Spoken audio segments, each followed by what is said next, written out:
What's up, guys? Mama Mike here. If it ain't broke, don't fix it. So this applies to shadow work as well. If a shadow comes up, then you want to address it. But don't go fishing for shadows. Because when you look for something wrong, you're always going to find something wrong, and you're going to find more wrong. And that's just sort of the law of attraction idea, where you start looking for more things going bad, and it becomes a self-fulfilling prophecy. Same can be said about health also. A lot of times people think it's a good idea to get tested for stuff. So if you're not having a particular issue, health issue, then there's no reason to go, well, let me go scan my knee to see if there's something wrong with my knee.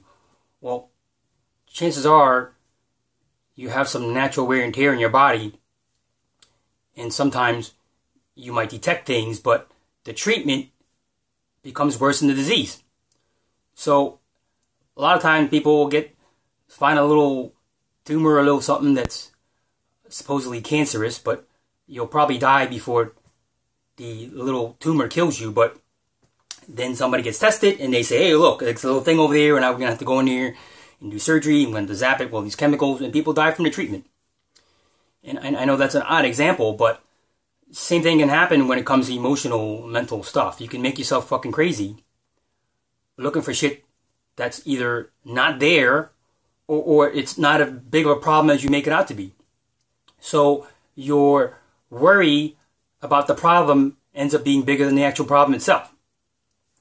So I'm not suggesting that you spiritually bypass your issues, whether they be physical, mental, or emotional. But the point is, there's more than enough stuff for you to work on that's right there in front of you. You don't have to go looking for problems.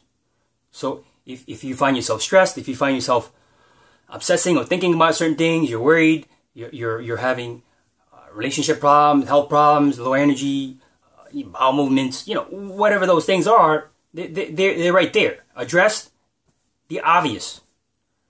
Don't go looking for some other problem that's not there. And so what I want to say about shadow work is a lot of people are in this self-hate, self-rejection mode, and so they feel bad about themselves. So they always look for what else is wrong with me, what else is bad about me, what else do I hate about myself.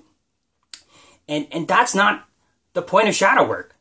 The point of shadow work is when you are having a misalignment, and this applies to physical, mental, emotional, but in this case we're talking about the mental, emotional aspect. When you find an obvious misalignment within yourself, this thing keeps coming up, or this trigger that keeps coming up. So if it's showing me something, then maybe I should look at it.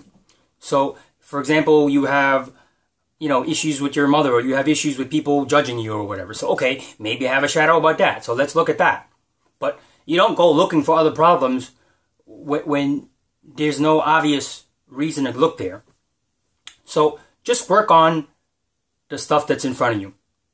And if you get some relief from the shadow work, then great. Then maybe you've gotten to the core belief. But if you don't, then don't try to keep beating a dead horse. Either you get a facilitator to help you, or maybe you just need to drop it for a little while and do some positive focus, or do some other processes that will feel better. All right, so that's all I have for you today. Hopefully that helps. Thanks for watching.